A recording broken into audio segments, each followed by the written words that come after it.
നമസ്കാരം, ഏവർക്കും ജ്യോതിർമയി ആസ്ട്രോളജി ചാനലിലേക്ക് എൻ്റെ ഹൃദയംഗമമായ സ്വാഗതം. 2025 ജൂലൈ 13 ഞായറാഴ്ച രാവിലെ 9:36 ശനി വക്രഗതിയിൽ സഞ്ചരിക്കാൻ പോവുകയാണ്. ഈ ശനിയുടെ വക്രസഞ്ചാരം 2025 നവംബർ 28 9:28 വരെ സംഭവിക്കുന്നതാണ്. ഈ വക്രസഞ്ചാരത്തിനോടനുബന്ധിച്ച് ഇപ്പോൾ ഏഴര ശനിയിലൂടെയും കണ്ടകശനിയിലൂടെയും അഷ്ടമ ശനിയിലൂടെയും കഷ്ടപ്പാടുകൾ അനുഭവിച്ചു കൊണ്ടിരിക്കുന്നവർക്ക് വളരെ ആശ്വാസകരമായിട്ടുള്ള ഫലമാണ് വരുവാൻ പോകുന്നത്. പരാശര ഹോരശാസ്ത്രം എന്ന ജ്യോതിഷ ഗ്രന്ഥത്തിലും കല്യാണവർമ്മ എഴുതിയ സാരാവലിയിലും ഈ ഗ്രഹങ്ങളുടെ വക്രത്തെക്കുറിച്ച് പ്രതിപാദിക്കുന്നുണ്ട്. പ്രത്യേകിച്ച് പരാശര മഹർഷി എഴുതിയ ഹോരശാസ്ത്രത്തിൽ പറയുന്നു, ഉച്ചഫലത്തിന് തുല്യമായിട്ടുള്ള ബലം ഗ്രഹങ്ങൾ വക്രത്തിൽ ഇരിക്കുമ്പോൾ ലഭിക്കും എന്ന്. അതുപോലെ കല്യാണവർമ്മ എഴുതിയ സാരാവലിയിൽ 5-ാമത്തെ അധ്യായത്തിൽ 14-ാമത്തെ ശ്ലോകം ഉച്ചരാശോ വിലോമേജ ഫലം എന്ന് പറയുന്ന ഈ ശ്ലോകത്തിൽ വക്രത്തെക്കുറിച്ച് പ്രതിപാദിക്കുന്നു. അതായത് ഇതിൻ്റെ അർത്ഥം, ഉച്ചത്തിലും വക്രത്തിലും ഇരിക്കുമ്പോൾ യാതൊരു വിധത്തിലും ഗ്രഹങ്ങളുടെ ബലം കുറയുന്നില്ല. ഉച്ചരാശിയിലും വക്രത്തിലും ഇരിക്കുമ്പോഴാണ് ഗ്രഹങ്ങൾക്ക് കാലബലം ഏറ്റവും കൂടുതലായിട്ട് അനുഭവപ്പെടുന്നത്. അതുകൊണ്ട് ഇപ്പോൾ ഏഴരശനിയും അഷ്ടമശനിയും കണ്ടകശനിയും അനുഭവിക്കുന്നവരെ സംബന്ധിച്ചിടത്തോളം ഇനിയുള്ള കാലം നവംബർ 28 വരെ വളരെ അനുകൂലമാകുന്നു. ഏതൊക്കെ നക്ഷത്രക്കാർക്കാണ് ഈ അനുഭവങ്ങൾ വരുന്നതെന്ന് നമുക്കൊന്ന് നോക്കാം. അതിൻ്റെ ഫലങ്ങളും പരിശോധിക്കാം. ആദ്യം അശ്വതി, ഭരണി, കാർത്തിക കാൽഭാഗം എന്നീ നക്ഷത്രങ്ങൾ ഉൾക്കൊള്ളുന്ന മേടക്കൂറുകാർക്ക് ഏഴരശനിയുടെ ആദ്യകാല ദുരിതങ്ങൾ അനുഭവിച്ചു കൊണ്ടിരിക്കുകയാണ്.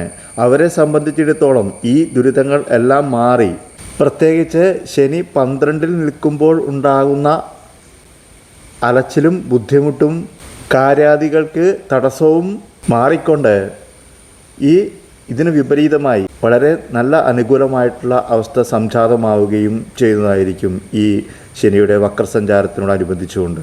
ഗൃഹാരംഭ പ്രവൃത്തികളിൽ തടസ്സമുണ്ടായിരുന്നത് ഒഴിവായി ഗൃഹാരംഭത്തിന് അനുകൂലമായിട്ടുള്ള സ്ഥിതിവിശേഷങ്ങൾ വന്നു ചേരുന്നതായിരിക്കും. അതുപോലെ ബന്ധുജനങ്ങൾക്ക് ആപത്തും ശത്രുവർദ്ധനയും ഉണ്ടായിരുന്നത്, മനസ്സിനെ അലട്ടിക്കൊണ്ടിരുന്ന വൈഷമ്യങ്ങളും എല്ലാം തന്നെ മാറിക്കൊണ്ട് വളരെയധികം ശോഭനമായിട്ടുള്ള സമയമാകുന്നു ഈ ശനിയുടെ വക്രഗതിയിലൂടെ സംഭവിക്കുന്നത്.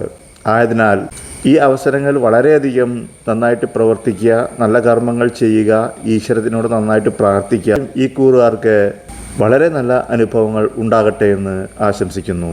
അടുത്തത് മകീരം അന്ത്യപകുതി, തിരുവാതിര, പുണർദം മുക്കാൽ ഭാഗം എന്നീ നക്ഷത്രങ്ങൾ ഉൾക്കൊള്ളുന്ന മിഥുനക്കൂറുകാർക്കും ഈ ശനിയുടെ വക്രഗതിയിലൂടെ ദുരിതങ്ങൾ മാറി വളരെ നല്ല അനുഭവങ്ങളാണ് വരുവാൻ പോകുന്നത്. ഈ നക്ഷത്രക്കാരെ സംബന്ധിച്ചിടത്തോളം കണ്ടകശനിയുടെ ദുരിതങ്ങളാണ് അനുഭവിച്ചു കൊണ്ടിരിക്കുന്നത്. അതായത് ശനി കർമ്മഭാവത്തിലൂടെയാണ് സഞ്ചരിച്ചു കൊണ്ടിരിക്കുന്നത്. അതായത് കർമ്മസംബന്ധമായിട്ടുള്ള എല്ലാ തടസ്സങ്ങളും മാറിക്കൊണ്ട് വിദ്യ, യശസ്, ധനം എന്നിവ നേടുവാൻ തീർച്ചയായും സാധിക്കുന്നതായിരിക്കും ഈ ശനിയുടെ വക്രഗതി സമയത്ത്. ആയതിനാൽ നന്നായിട്ട് പ്രവർത്തിക്കുക, ഈശ്വരനോട് നന്നായിട്ട് പ്രാർത്ഥിക്കുക, നല്ല കർമ്മങ്ങൾ ചെയ്യുക. തീർച്ചയായും നല്ല അനുഭവങ്ങൾ വന്നു ചേരുന്നതായിരിക്കും ഈ കൂറുകാർക്ക്. അടുത്തത് മകം, പൂരം, ഉത്രം കാൽഭാഗം എന്നീ നക്ഷത്രങ്ങൾ ഉൾക്കൊള്ളുന്ന ചിങ്ങക്കൂറുകാർക്കും ദുരിതാനുഭവങ്ങളാണ് സംഭവിച്ചുകൊണ്ടിരിക്കുന്നത്. ഈ കൂറുകാർക്ക് അഷ്ടമത്തിൽ ശനിയാണ്. ആയതിനാൽ അഷ്ടമത്തിൽ ശനിയിലൂടെ അനുഭവിക്കുന്ന കാര്യങ്ങളായ ബന്ധുവിരഹം, ദീനത, ദൈവാനുഗ്രഹമില്ലായ്മ, ശത്രുവർദ്ധന, രോഗാരിഷ്ടത, ധനനഷ്ടം എന്നിവയൊക്കെ മാറിക്കൊണ്ട് വളരെ നല്ല അനുഭവങ്ങൾ വന്നു ചേർന്ന് ഐശ്വര്യപ്രദമായിട്ടുള്ള ജീവിതം ഈ ശനിയുടെ വക്രഗതി സമയത്ത് തീർച്ചയായും ഉണ്ടാകുന്നതായിരിക്കും. അടുത്തത് ഉത്രം മുക്കാൽ ഭാഗം, അത്തം, ചിത്തിര ആദ്യ പകുതി എന്നീ നക്ഷത്രങ്ങൾ അടങ്ങിയ കന്നിക്കൂറുകാർക്കും ഈ ശനിയുടെ വക്രഗതി മൂലം വളരെയധികം ഗുണാനുഭവങ്ങളാണ് വരുവാൻ പോകുന്നത്.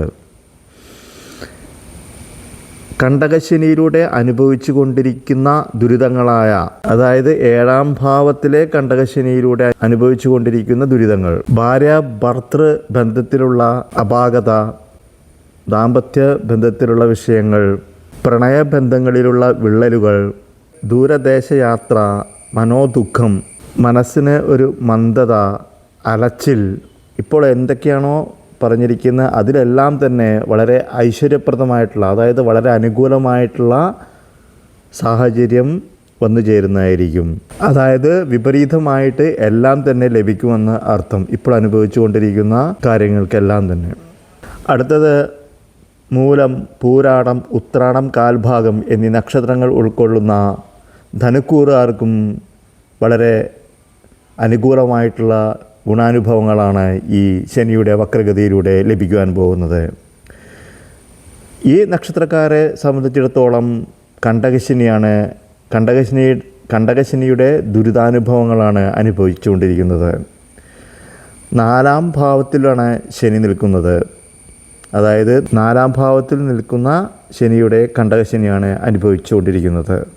ആയതിനാൽ ഇപ്പോൾ ഉള്ള മനോദുഃഖവും, ദാമ്പത്യ സൗഖ്യക്കുറവും, ഭാര്യാവിരഹമുണ്ടെങ്കിൽ അതും, ധനനഷ്ടവും, എല്ലാവരോടുമുള്ള കലഹവും എല്ലാം മാറിക്കൊണ്ട് തീർച്ചയായും വളരെ നല്ല ഒരു അവസ്ഥയിലേക്ക് വന്നു ചേരുന്നതായിരിക്കും ഈ ശനിയുടെ വക്രഗതി അനുഭവത്തിലൂടെ.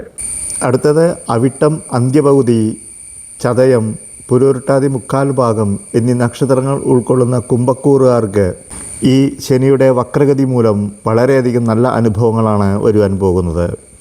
കാരണം ഈ കൂറുകാരെ സംബന്ധിച്ചിടത്തോളം 7ാം ശനിയുടെ അന്ത്യകാലമാണ് നടന്നുകൊണ്ടിരിക്കുന്നത്.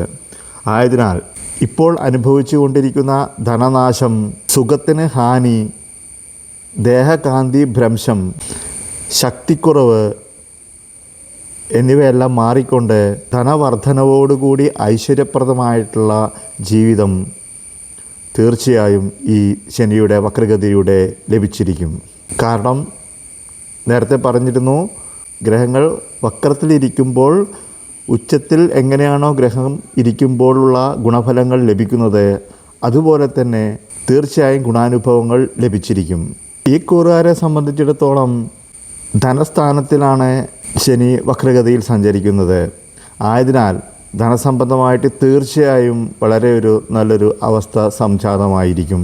കുംഭക്കൂറുകാർക്ക് ധനാഭിവൃദ്ധി ഉണ്ടാകട്ടെ എന്നും ഐശ്വര്യപ്രദമായിട്ടുള്ള ജീവിതം സിദ്ധിക്കട്ടെ എന്നും ആശംസിക്കുന്നു.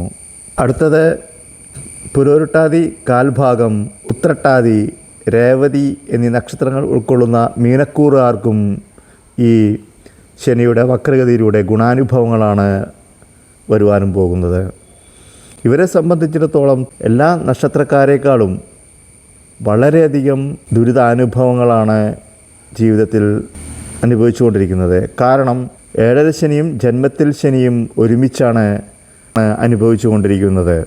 ആയതിനാൽ ഇത് രണ്ടും ഒരുമിച്ച് വന്നതുകൊണ്ട് തീർച്ചയായും ഇവരെ സംബന്ധിച്ചിടത്തോളം വളരെ ആശ്വാസകരമായിരിക്കും ശനിയുടെ ഈ വക്രഗതിയുടെ മാറ്റം. ഈ ജന്മശനിയിലൂടെ അനുഭവിച്ചു കൊണ്ടിരിക്കുന്ന ധനനാശവും, സ്വജനവിയോഗവും, മക്കളെ കൊണ്ടുള്ള ദുരനുഭവങ്ങളുണ്ടെങ്കിൽ അതും, ബന്ധുവൈരവും എല്ലാം തന്നെ മാറിക്കൊണ്ട് വളരെ ഐശ്വര്യപൂർണമായിട്ടുള്ള ഒരു സമയമായിരിക്കും ഈ ശനിയുടെ വക്രഗതിയിലൂടെ ലഭിക്കുവാൻ പോകുന്നത്. ജന്മശനിയിലൂടെയും 7ാം ശനിയിലൂടെയും ഉണ്ടായിരുന്ന കഷ്ടപ്പാടുകൾ മാറിപ്പോവുകയും ശനിയുടെ വക്രഗതി മൂലം ഉണ്ടാകുന്ന നല്ല അനുഭവങ്ങൾ വന്നു ചേരുകയും തീർച്ചയായും നവംബർ 28-ാം തീയതി വരെ വളരെ നല്ലൊരു സമയമായിരിക്കും ഈ കൂറുകാർക്ക് അനുഭവത്തിൽ വരിക. ആയതിനാൽ ഈ കൂറുകാർക്ക് എല്ലാവർക്കും തന്നെ ഗുണാനുഭവങ്ങൾ വർദ്ധിക്കട്ടെ എന്ന് ആശംസിക്കുന്നു. 7ാം ശനിയും കണ്ടകശനിയും അഷ്ടമത്തിൽ ശനിയും അനുഭവിച്ചു കൊണ്ടിരിക്കുന്ന എല്ലാവർക്കും തന്നെ ഐശ്വര്യപ്രദമായിട്ടുള്ള ജീവിതം നേർന്നുകൊണ്ട് നിർത്തുന്നു. നന്ദി, നമസ്കാരം.